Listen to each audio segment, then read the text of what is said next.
కామారెడ్డి జిల్లా మున్సిపల్ చైర్పర్సన్గా 38వ ward councillor ఇప్ప ఉమారాణి శ్రీనివాస్ ఎన్నికయ్యారు. ఓటింగ్లో ఆమెకు మొత్తం 33 ఓట్లు లభించడంతో చైర్పర్సన్గా విజయం సాధించినట్లు సోమవారం మధ్యాహ్నం 12 గంటలకు ఎన్నికల అధికారులు ప్రకటించారు.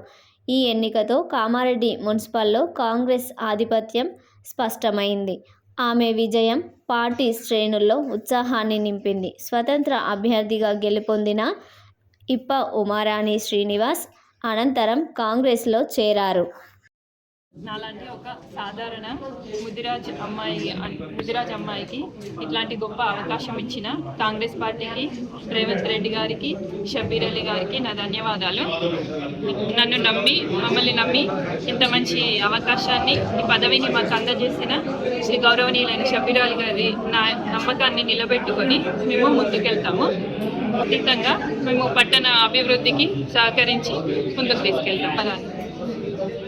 Kamareddy municipal chairperson.